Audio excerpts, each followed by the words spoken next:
नमस्कार, आप देख रहे हैं स्वतंत्र स्तंभ न्यूज़। सच्चाई देश की गलियों से। आइए डालते हैं नजर आज की ताज़ा खबर पर। आश्रय अपार्टमेंट में रहने वाले अशोक घई जी ने प्रेस वार्ता कर कई ग्रंथों जैसे भविष्य मालिका, महाभारत, कल्कि पुराण, श्रीमद् भागवत कथा जैसे कई ग्रंथों की भविष्यवाणी को लेकर अपने विचार प्रकट किए। 2025 से 2026 के अंत तक धरती पर बहुत बड़े विनाश की भविष्यवाणी भी की। इसके बाद 1000 वर्ष तक सतयुग की भविष्यवाणी की। आइए सुनते हैं अशोक घई की जुबानी। ब्यूरो रिपोर्ट, स्वतंत्र स्तंभ न्यूज़। और ये उसको दिया जाता है जिसे भगवान शिव की योजना का संचालन करना होता है, और इसकी कीमत दुनिया की पूरी दौलत अदा नहीं कर सकती। तो भगवान शिव की शक्ति ने ये क्रिएट करके मुझे दिया है, क्योंकि मुझे उनकी योजना का संचालन करना है, जिससे दुनिया तबाही से बचेगी और स्वर्ण युग की तरफ जाएगी। ठीक है, अपना परिचय देते हुए जो आज प्रेस कॉन्फ्रेंस बुलाई उसका क्या विषय है? जी, मेरा नाम अशोक घई है। मैं कानपुर में पैदा हुआ, यहीं पढ़ा, और उसके बाद मैं इंजीनियरिंग यूनिवर्सिटी, रुड़की यूनिवर्सिटी, जिसका नाम अब IIT रुड़की है, उसमें चला गया। तो 30 साल की उम्र तक मुझे नहीं पता था कि मेरा कुछ दैवी शक्तियों से संपर्क है पिछले जन्मों से, और वो मुझे एक विशेष काम सौंपना चाहते हैं। उसके बाद उन्होंने मुझे ऐसे चमत्कार दिखाए जैसे दुनिया में आज तक किसी को नहीं दिखाए गए, क्योंकि दैवी शक्तियाँ अगर कुछ संदेश देना चाहती हैं तो साथ में ज़रूरी है कि वो चमत्कार भी दिखाएं।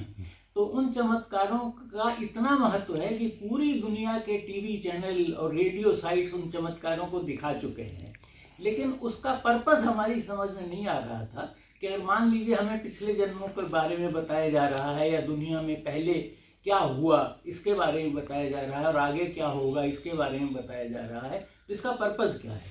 पर्पस अब समझ में आया है, क्योंकि हमारे सभी ग्रंथों में, महाभारत, श्रीमद् भागवत और तमाम ग्रंथों में, इवन सूरदास ने ये लिखा है कि सितंबर 2026 से दुनिया में स्वर्ण युग आना है। लेकिन उससे पहले आसुरी शक्तियाँ बहुत उत्पात मचाएंगी।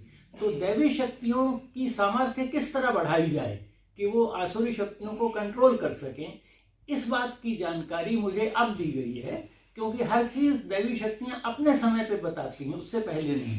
तो मुझे 2024, और फिर दुनिया भर से सवाल आए उस पर, तो करोड़ों लोगों ने उसे देखा, तो वो उसके लिए अगले दिन मंडे को फिर दिया। तो कुल मिलाकर 8 घंटे मेरा इंटरव्यू चला। तो उन्होंने बताया कि साहब ये एक वर्ल्ड रिकॉर्ड है, क्योंकि जो जैसे टेस्ट मैच चल रहा है तो बहुत से लोग आते हैं, लेकिन अकेला एक आदमी कभी 8 घंटे नहीं आया। तो ये भी दैवी शक्तियों का ही काम था, क्योंकि वो अपने संदेश हमसे देना चाहते थे। तो उस समय तक हमें ये नहीं पता चल रहा था कि भाई ये क्यों दिए जा रहे हैं। आखिर अगर हमारा भविष्य पहले से तय है और आगे की घटनाएं भी तय हैं, तो ये बताने की ज़रूरत क्या है। फिर उन्होंने मुझे बताया कि हमारा कार्यक्रम बहुत पहले से है, हज़ारों साल से। एक हमने ग्रुप बनाया था, डिवाइन ग्रुप। उस ग्रुप के सदस्य देवी शक्तियों ने मोदी जी को ये बताया कि आप कैसे वो बनेंगे देश के प्रधानमंत्री। पहले 3 दफ़ा गुजरात के मुख्यमंत्री बनेंगे और फिर देश के प्रधानमंत्री बनेंगे। राजनीति से अलग हो जाऊंगा। अच्छा। और ये उनसे देवी शक्तियों ने कहलवाया है। क्या राष्ट्रपति बनेंगे? नहीं, वो मेरे हिसाब से secretary general of United Nations बनेंगे, ताकि जो उन्होंने स्वर्ण युग लाने का कार्यक्रम पिछले जन्मों में और इस जन्म में एक्सपीरियंस किया है, वो पूरी दुनिया पे लागू